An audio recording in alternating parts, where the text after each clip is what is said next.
Beleza. Sétimo ano, nós vamos fazer a correção lá na página 17 do módulo 2, tá? As figuras de linguagem. A primeira figura de linguagem que vai aparecer é a personificação. O que essa figura de linguagem faz? É um recurso que faz com que atribui características humanas para objetos e animais, ok? Então vamos lá. Vocês tinham um poeminha, 2 estrofes de um poema que se chama As Formigas. E aí ele fez algumas perguntas sobre esse poeminha.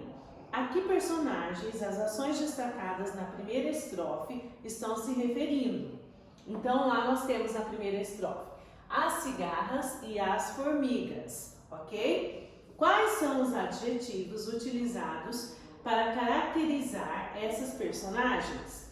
As cigarras e as formigas, negligentes e prudentes. Negligentes é uma pessoa que deixa de fazer as coisas, não cumpre seus compromissos. Prudente é uma pessoa que faz sempre antes, deixa tudo pronto, organizado.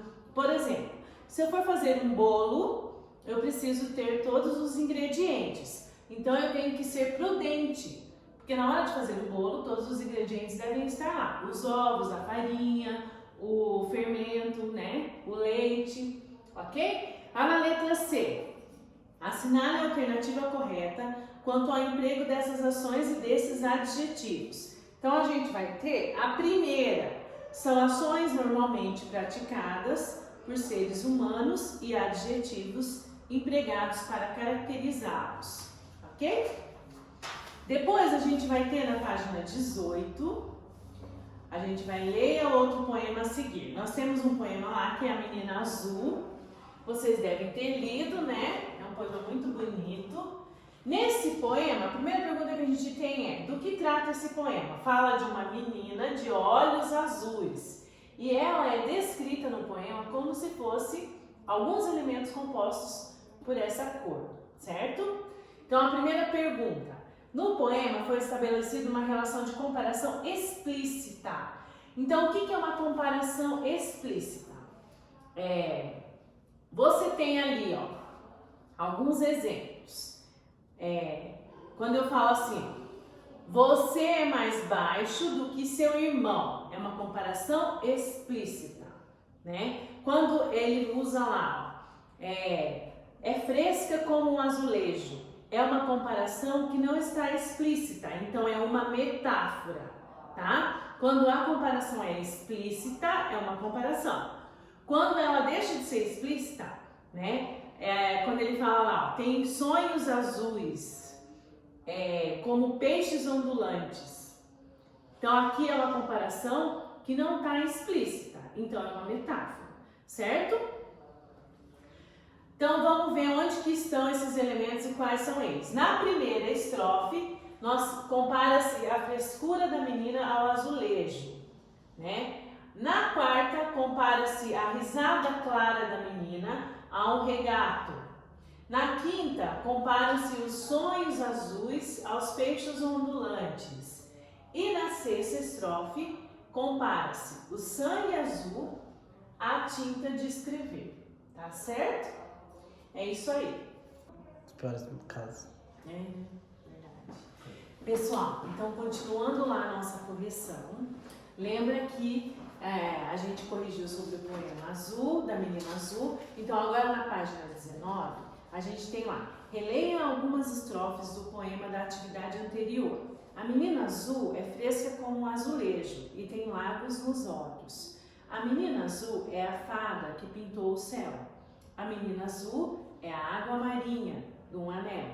A que elementos a menina é comparada na segunda e terceira estrofe?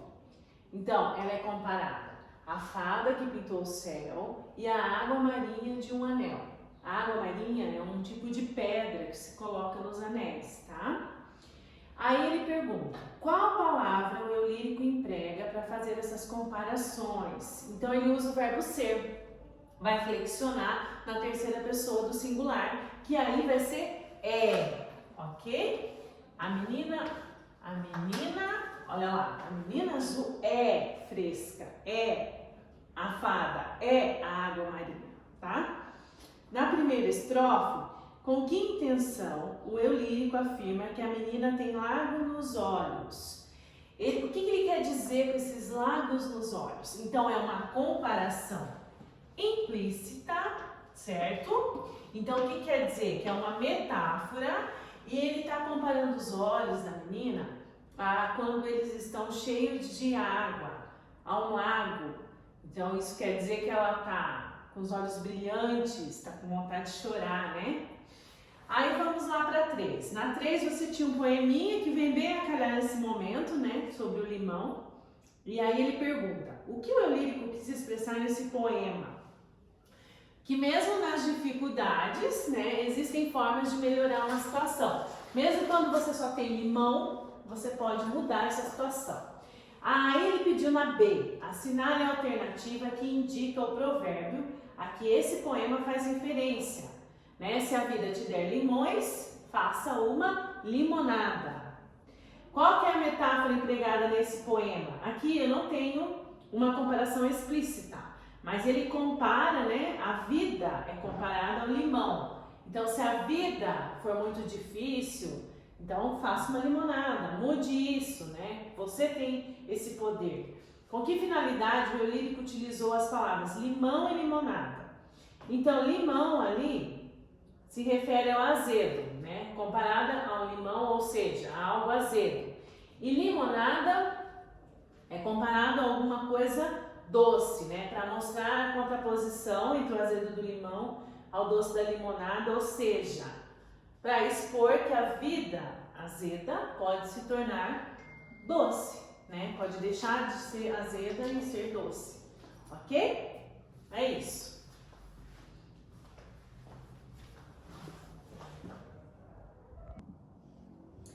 Pessoal, vamos continuar corrigindo. Agora a gente vai falar sobre o modo imperativo. Então vocês se lembram que o modo imperativo é um dos modos verbais.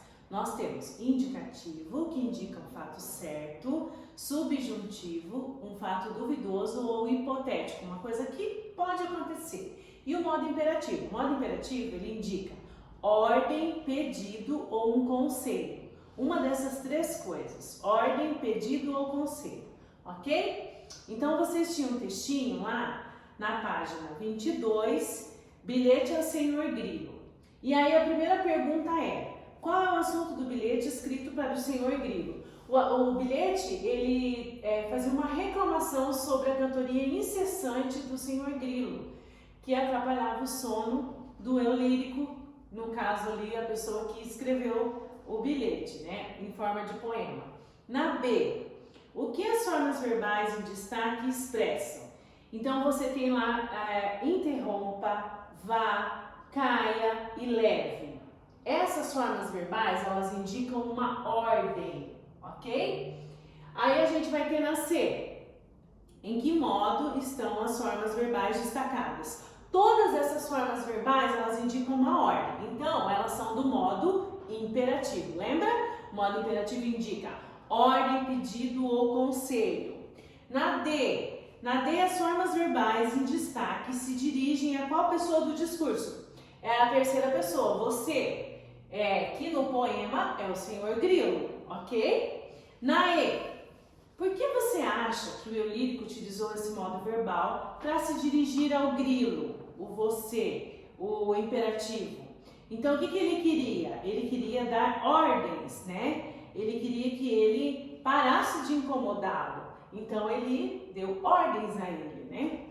Ok? Vamos para a página 24. Na página 24, começa lá com uma atividade com placas de trânsito. E aí ele pedia para você relacionar cada uma das placas ao seu significado. Então, a primeira placa, vire à direita, era a placa C. Depois tinha sentido proibido, era a placa A. Siga em frente, era a placa D. Mantenha-se à direita, era a placa B, ok? Coloquei aqui para vocês. Qual que é o objetivo das placas de trânsito? O principal objetivo delas é orientar os motoristas e também fazer com que eles respeitem e tenham as suas obrigações no trânsito. para organizar esse trânsito, porque senão vira uma bagunça.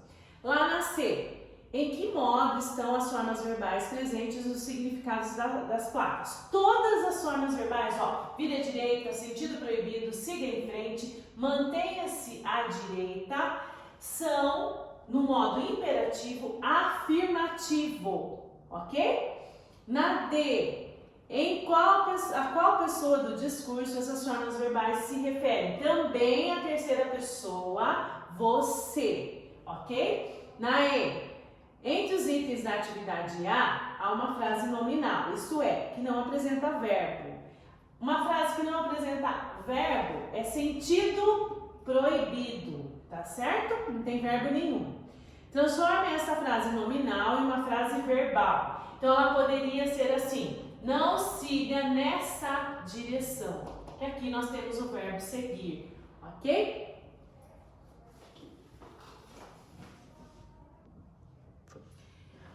Pessoal, ainda lá na página 25, sobre o modo imperativo, vocês tinham lá provérbios, né? Então tinha: faça do teu filho herdeiro, não o faças despenseiro, não morda mais do que podes mastigar, aprenda e serás mestre, faz aos outros como queres que te faça.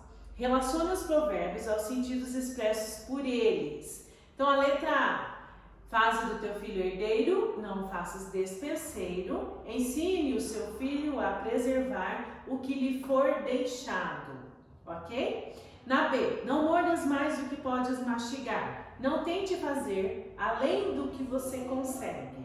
Na letra C, aprende e serás mestre, é necessário estudar e aprender para adquirir sabedoria. Na letra D, faz aos outros como queres que te façam. Haja com os outros da mesma forma que você gostaria que eles agissem com você. Então vai ficar D, C, A e B. A próxima, assinale as alternativas que indicam a finalidade com que esses provérbios são empregados. Os provérbios são empregados para aconselhar e advertir, né? Te dar uma direção. Então, chamar você para a direção certa. Na C, a C tem lá: em que modo estão as formas verbais em destaque nos provérbios? Então, faz e aprende, faz, estão no modo imperativo. É uma ordem, afirmativo, ok? Não faças, não mordas. Modo imperativo negativo, porque quando eu tenho não é negativo. E elas se referem à segunda pessoa do singular, que é o tu, ok? Na D, por que utilizar esse modo verbal em textos do gênero? Porque no contexto ali é um conselho. Então lembra que o modo imperativo é ordem, pedido e conselho, ok? Aí, como ficariam os provérbios se eles se dirigissem ao pronome você? Reescreva-os. Então olha lá: faça do seu filho herdeiro, não faça despenseiro. Não morda mais do que pode mastigar. Aprenda e será mestre. Faça aos outros como quer que lhe façam. Ok? É isso. Muito bem, corrijam lá na apostila de vocês, por favor. Beijo, gente!